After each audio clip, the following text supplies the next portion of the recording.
গুহবাড়ির সকলে ঋতু আর প্র্যাটিকে হলুদ লাগিয়ে দেয়।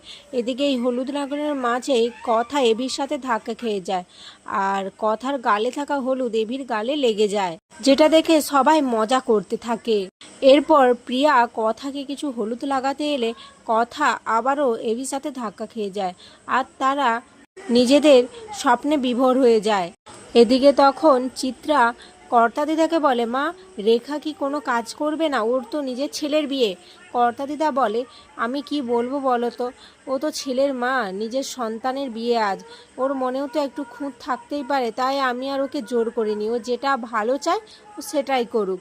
সঞ্চিতা বলে, চিত্রা, এসব কি কথা? আমরা তো রয়েছি নাকি, আর কথা আছে, বাড়ির সকলে আছে, আমরা প্রত্যয়ের বিয়ের সমস্ত কাজ করব, আর তাছাড়া আমরাও তো প্রত্যয়কে খুব ভালোবাসি, তাই না? চিত্রা আর কি বলবে, তখন বলে, হ্যাঁ হ্যাঁ ঠিক আছে, আমিও করব, আমি কি না বললাম নাকি, আমি শুধু বললাম জাস্ট একটু।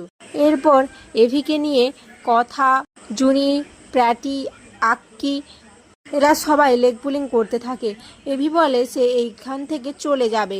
সঞ্চিতা এভিকে মানায়, তারপর সব ভাই বোনেরা আবার এভিকে মানাতে থাকে। এরপর নাচ গানের অনুষ্ঠান শুরু হয়ে যায়। কথা নাচ করতে থাকে এভির সামনে, আর মনে মনে ভাবতে থাকে ছোটকা তাকে কিভাবে বলেছিল আজ এই বিয়ের সময় এভির মান ভাঙাতে।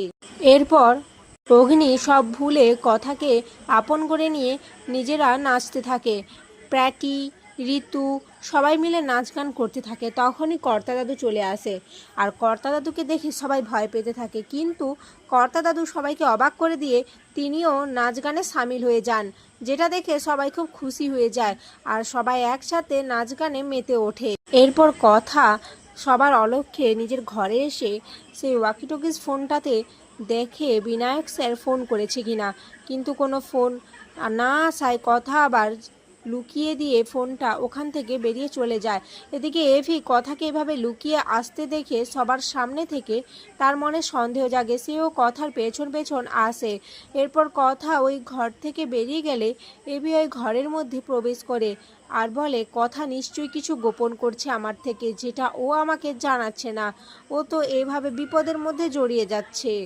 আগামী পর্বে দেখা যায় অগ্নি ছোটকাকে বলে, আমি কথাকে ইন্ডিপেন্ডেন্ট হতে বলেছিলাম ঠিকই, কিন্তু ও ব্যবসা করুক, এতে ওর কোনো লাইফ রিস্ক ছিল না, কিন্তু ও কি করলো, ও এমন একটা কাজ করতে যাচ্ছে যেটাতে ওর লাইফ রিস্ক রয়েছে, ও আমার কথাটা একটুও বোঝার চেষ্টা করে না। এদিকে কথা ভাবতে থাকে, গুলপাহাড়ে যাওয়ার কথা আপনাকে কিভাবে বলবো, আমি যে এই পাঁকের চক্রে জড়িয়ে গেছি, আমাকে ক্ষমা করে দিন পাচক মশাই। এরপর অগ্নি প্র্যাটিকে কিভাবে মালা পরাতে হয় সেটা দেখাচ্ছিল, আর তারপর মালাটা ছুঁড়ে দিয়েছে এমনভাবে যেটা কথার গলায় পড়ে যায়, যেটা থেকে সবাই অবাক হয়ে যায়।